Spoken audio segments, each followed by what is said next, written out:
بیچاره فرزند نداشت، سین سالش هم خیلی بزرگتر شده بود. کنیز گرفت با سیدنا ابراهیم علیه السلام هدیه کرد. حضرت ابراهیم از کنیز پسر یافت با نام اسماعیل. اگه این سبحان الله، این اصلا همین رشک زن به حد است که بسیار بسیار تعجب آور است. به بیچاره مادر ما خودش کنیزه که به شوهرش هدیه کرد که از همین فرزند بیو، اما وقت فرزند یافت چنان در سوز رشک سوخت که دیگر تا به طاقت گم کرد. گفت این را میبری از چشمم دور میکنی. و قصه را میدونه که حضرت ابراهیم علیه السلام البته که به هدایت خدا و به وحی الهی نمیشود، برای آبادانی همون سرزمین، برای آبادانی خانه خدا که مردم از نو رفته و در اوجا عبادت کنند و طواف خانه خدا را به جا بیارند، و حضرت ابراهیم علیه السلام وحی فرستاد تلقینش کرد تا اینکه کنیز خود همراهی فرزندش گرفته بیارد و در یک صحرای به آب و گیاهی که یگان شخصی در اوجا نبود. خانه کعبه در موضعی بود که اندک بلندتر بود از گرد اطرافش، یعنی سیل راه نبود، از دو طرفش سیل راه بود، شستگی و این در یک بلندی و ارتفاع بود. در همون موضع در جایی که امروز چاه زمزم است، همونجا فراورچو یک مشک آب و یک خلطه خرما همراهش داشت، نزدشان گذاشته الوداع کرده بازگشت. و خداوند بزرگ توسط این طفلک چاه زمزم را که الحمدلله و المنه میلیون ها میلیون هر سال از آب آن سیراب میگردند و با هدیه گرفته و بهترین هدیه از برای قومهای خود میارند از حوض همون خداوند به توسط اسماعیل خردسال امت محمد صلی الله علیه و سلم را در مدت چقدر شده که حسابش شما میدونه. به بعض روایات اسماعیل علیه السلام 2,500 سال قبل از تولید عیسی علیه السلام تولد شده است، زندگی کرده است. تا زمان ما شاید 5,000 سال زیادتر گذشته باشد. انا همین مدت چاه زمزم عمل میکند و آبش کاسته نمیگردد و مسلمان ها سیراب میشوند. انا نعمت خدا. یک معلمه داشتیم در یونیورسیتیت، همین قصه را میکرده، بعد داد و فغان میکرد. به خاطر همون کینه و کدورتی که به اسلام داشت قصه حضرت ابراهیم میکرد، میگفت که 40 فرزند خورده میبری در صحرا میپرتوی، اگر کسی مرا گوید که فرزند تکش من ویا میکشم، داد زده همیش سخنه میگفت.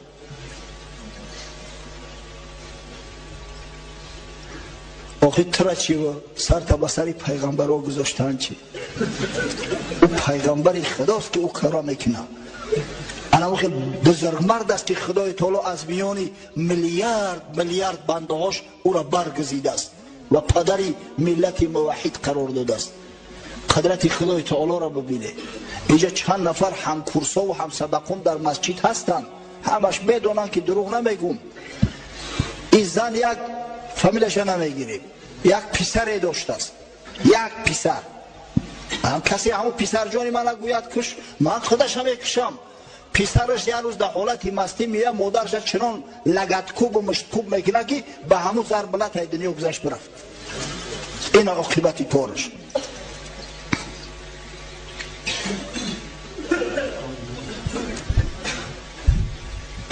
تا دل مرد خدا نامد به درد، هیچ قومی رو خدا رسوا نکرد. هر کس باید موضع خچه بدونه، هر کس باید جای خچه بشناسه. و حضرت اسماعیل علیه السلام در همون مکان همراه مادرش میزیست. قوم با نام قبیله جرهم و گفتیم که یک قدیمه هستند، از اعراب بعیده هستند، در نزدیکی مکه زندگی میکردند. گاه گذرشون میافتاد. بار اومدن دیدن که یک زن همراه یک طفلک در همونجا زندگی میکند و در نزدش یک چاه نازنین است. زمزم به خاطر اون میگن که آبش فراوان خارج میشد. اومدن اجازت پرسیدن یعنی صاحب چه هستن اینا آخه که اجازت بدی که ما در جوار شما در اطراف شما زندگی کنیم. وقتی اجازه گرفتن همه قبیله آهسته آهسته اومده در اطراف مکه خانه ها ساخت و از آب همون زمزم استفاده می بردن. در این بین بیبی هاجر مادرمون از دنیا گذشت. بعدا حضرت ابراهیم علیه السلام در تاریخ میبینیم که یک چند بار به نزد فرزندش به مکه آمده است. به اخبار صحیحه محققا وقت حساب کتاب کردن بعد وفات بیبی هاجر حضرت حتی بعد وفات در زمان حیات بودنش هم باره اومده است. عموما بعد از او که طفلک همراه مادرش آورده گذاشته بود 4 بار دیگر به مکه مکرمه تشریف آورده است حضرت ابراهیم. بار اول قصهش در قرآن است، قصه ذبح اسماعیل علیه السلام که حضرت ابراهیم رؤیا دید، رؤیای صالحه که خداوند امرش کرد که فرزند خطه برای ما قربانی کن و حضرت هم به یگان درنگ آمد به مکه مکرمه خواست اسماعیل ذبح کند، اما خداوند وقتی که دید که پیغمبر رؤیای حق تصدیق کرد قد صدقت رؤیا بالحق، در عوضش یک ذبح عظیم عطا کرد، یک گوسفند بزرگی. این بار اولش است. بار دوم میبینیم که حضرت اسماعیل علیه السلام ملک بزرگ شده است و یک زنی را از همون جرهم به زنی گرفته است.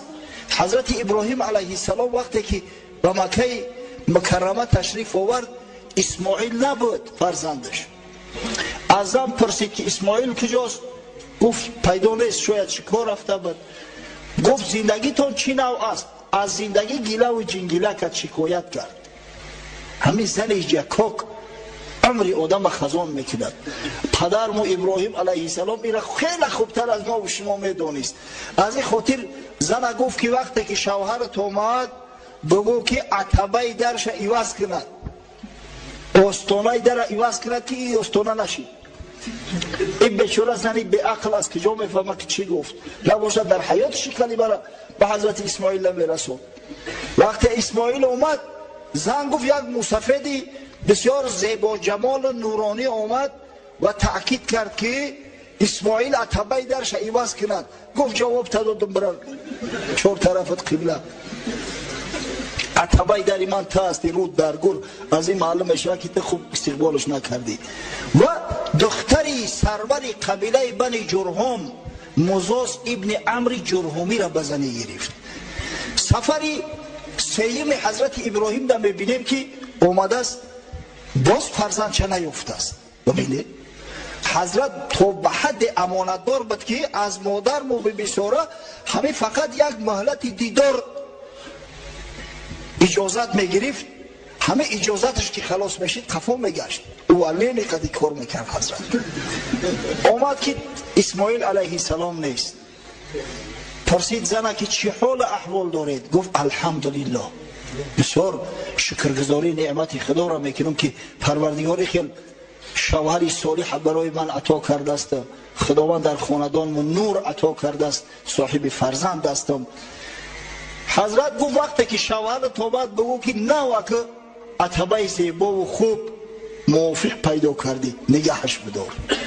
وقتی که اومد حضرت اسماعیل زنش این سخن به او رساند، شکرگزاری نعمت خدا را کرد که الحمدلله و المنه، خدای تعالی زنی صالحا داده است. واقعا زنی صالحا نعمتی بزرگ است. کسی را خدای تعالی زنی صالحا باشد، خواه پیغمبر باشد خواه غیر پیغمبر باشد، خیر دنیا و آخرت داده استش، دیگه بخره بگرده، بزرگترین نعمت است. زنی خوب و فرمانبر و پارسا کند مردی درویش را پادشاه. حضرت اسماعیل علیه السلام از اما دختر مزاز ابن عمرو جرهمی 12 فرزند یافت، 12 پسر. نام 10 تاش در تاریخ هست، اما از بس که از اونا یگان اصل باقی نمونده است. ما نمیدونیم آیا یگان قوم باقی گذاشتن، چیزی گذاشتن، حاجت به گفتارشون نیست. اما 2 فرزندش مخصوص ذکر میکنیم. این فرزندای بزرگش هستند. یکیش نامش نابت بود، دویمش قیدار. پسر کلانیش نوبت بعدی وفات اسماعیل علیه السلام چند مدت تولیت کعبه در اختیارش بود.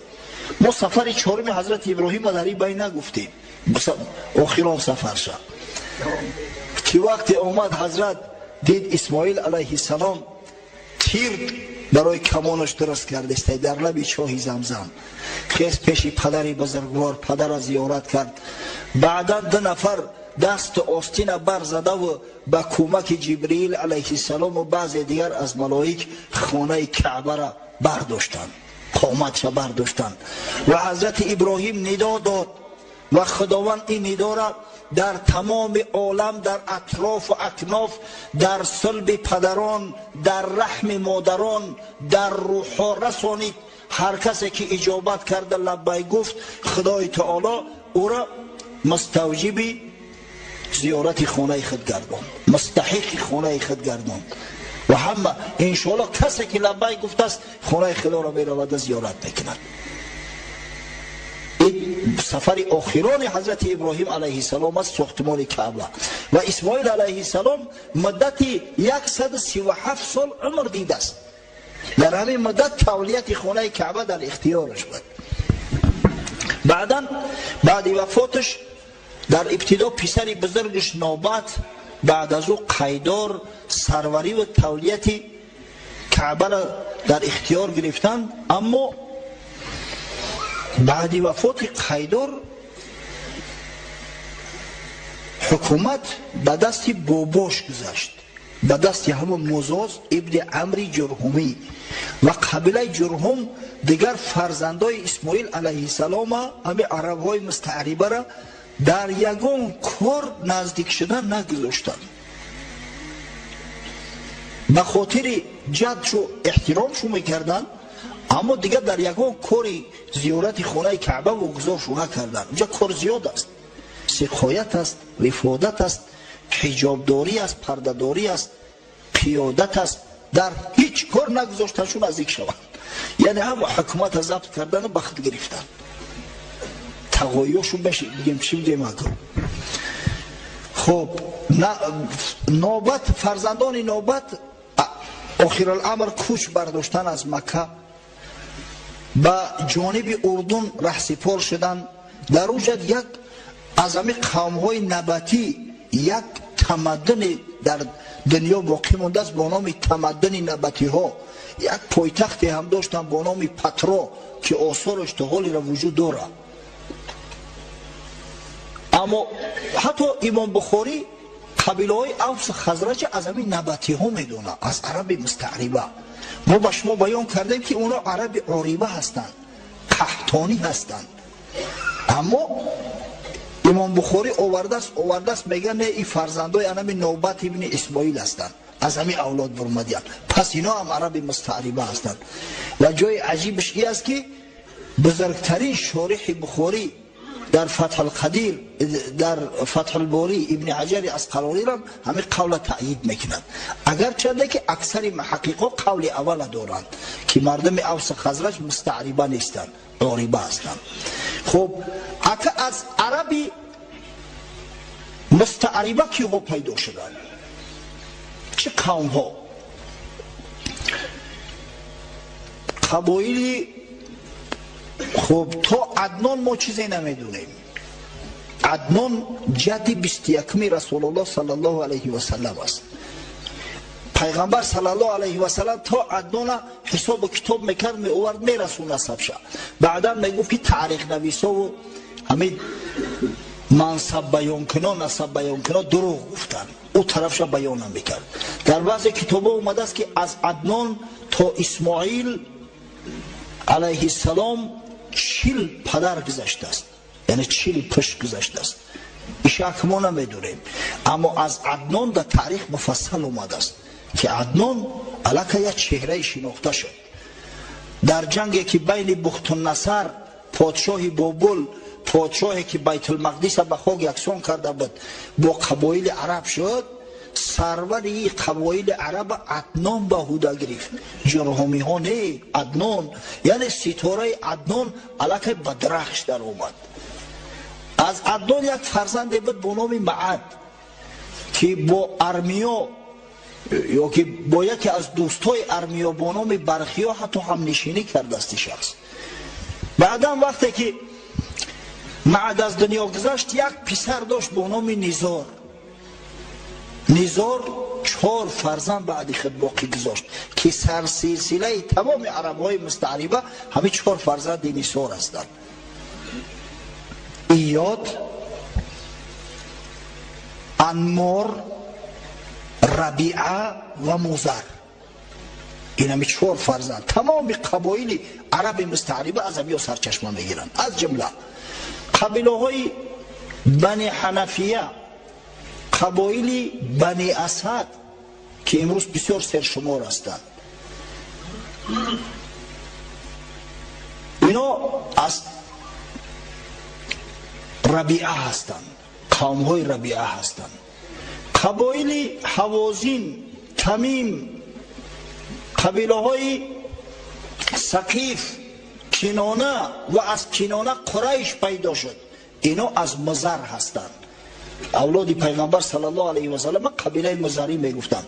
و همین دو قبیله، قبیله ربیعه و قبیله مزر، در زمان عهد پیغمبر صلی الله علیه و سلم به حد زیاد شده بودند که پیغمبر وقتی که عدد زیاد بیان کردنی میشد میگفت مثل گوسفندهای بنی ربیعه و مزر همین قدر عدد چاروا شد و شماره قبیله ها زیاد شده است. خب از قوم مزر گفتیم قرشی ها به دنیا اومدن. قریش تخلصی فهر ابن مالک است، یکی از بابا کلان های رسول الله صلی الله علیه و سلم. قریش اصلا اژدها را میگن، یعنی که مثل مار چست با قوت قوی، از همه خاطر تخلص قریش گرفت. اگر چنده که قرشی ها و کنانی ها در اطراف مکه زندگی میکردند، اما تولیت مکه در اختیارشون نبود. تولیت مکه را در ابتدای عصر دوم میلادی قوم بنی خزاعه از عربهای عاربه ضبط کرده و گرفتن و در همونجا حکومت میراندن. این بیچاره مردم مزر که فرزندانی، یعنی که اصل و نسل ابراهیم و اسماعیل علیه السلام هستند، از کار دور بودن. فقط اینا همین 3 وظیفه داشتن. حاجی ها را از عرفات به مزدلفه می آوردن بعد غروب آفتاب. بعدا وقتی که صبح میشد همه حاجی ها را پیش انداز کرده از مزدلفه به مینا می آوردن. و نهایت یک وظیفه که دیگه داشتن، ماهای حرام تعیین میکردن. و در زمان جاهلیت همین ماهای حرام بعضا تأخیر میکردن، بعضا تعجیل میکردن. همه حقوق در قوم مزر بود. دیگه به شروع یگون حقوق، یگون وظیفه و منصب نداشتن. کار آمد تا زمان قصی ابن کلاب، بابا کلان پیغمبر صلی الله علیه و سلم رسید. قصی ابن کلاب که از قریش است، از پدر از خردی یتیم مانده بود. مادر شوهر کرد، شخصی را با نام ربیعه ابن حرام اختیار کرد، به شام رفتن. وقتی که مادرش گذشت، خودش جوان مرد شد، به سن بلوغ رسیده بود، باز به مکه برگشت و آمد. وطن میماند، کشید آوردش و با دختری سرداری قبیله بنی خزاعه حلیل ابن حبشیه ازدواج کرد. بسیار جوان زیبا، قوی هیکل، تنمند، چابک و چالاکی بود. همون سردار قبیله یک دختر داشت است، پسر نداشت است. گرفت دخترش در قصی داد. بعد از وفات حلیل حکومت مکه پرا به دست قصی میگذرد. جنگ شد بین خزاعه با قصی. قصی قرشی ها را و بنی کنانه را به کمک دعوت کرد، شکست دادن بنی خزاعه را. اونا مجبور شدن مکه را ترک کردند و برفتند و مکه در اختیار قرشی ها افتاد. اول شخص از قریش که صاحبیت تولیت و ولایت مکه به دستش افتاد همین قصی ابن کلاب است. برادران، ما و شما باید همون 25 پشتی را که از رسول الله صلی الله علیه و سلم تا عدنان روایت می شود از یاد بدونیم. یا تو باشه وقتی مولود میخوندن زمانهای پیش همه همی را به ترتیب میگفتن. افسوس صد افسوس که ولی دیگه مولود خونی را هم کم شد، مولودی برزنجی را کم میخونن، اکثر ما نمیدونیم، بابا کلان پیغمبر را نمیدونیم، چی برسه به پشتی 20 و 21 قصه کوتاه. قصه ابن کلاب یک چند فرزند دارد، در تاریخ نام دتش معروف است. پسر کلانش عبدالدار و پسر دیمش عبدالمناف. عبدالمناف از برادرش عبدالدار دیده به آبرو و عزت تر بود، اما پدر قبل از وفات تمام وظیفه هایی که در مکه هست، این وظیفه از چی عبارت هستند؟ اولا قیادت، سروری قریش در تمام جنگ ها، در تمام صلح ها. دوم برداشتن پرچم جنگی، بیرق برداری. سوم حجابداری کعبه، خانه کعبه را دری قلف کعبه در دستش ماندن، همین را حجابداری میگن. چهارم سقایه، یعنی با آب سیراب کردن حاجی ها. هر کس اجازت نداشت که برای چایش زمزم خودش بزنه بگیره، این شخصی مخصوص و قومی مخصوص انجام میدادن. و نهایت پنجم رفاده، یعنی که برای حاجی های کم بضاعت کم بغل آماده کردن طعام. همه همی کارو در ذمه خود قصی بود. بعد وفاتش همه همی را به فرزند بزرگش عبدالدار توصیه کرد، از بس که حکم قصی چی در وقت حیاتش چی بعد مرگش بسیار قطعی بود، رعایش کردن و عبدالمناف برادرش هم چیزی نگفت. اما بعد وفات عبدالدار و عبدالمناف وقتی که کار به عمد بچه ها رسید دیگه قرار بسته. فرزندان عبدالمناف 4 پسر شیر پسر داشت، او قرار نایستادن، حق طلب کردن. هاشم، عبدالشمس، مطلب و نوفل حق طلب کردن. چیه گفتن همه را شما در اختیار اختون میگیره و هم قصه بابای ما را هم بود، بعد هم همش به شما میرسه. قریب که جنگ کار به جنگ کشتار میکشید، عاقبت الامر کسی وسیله شد و بینش صلح انداختن.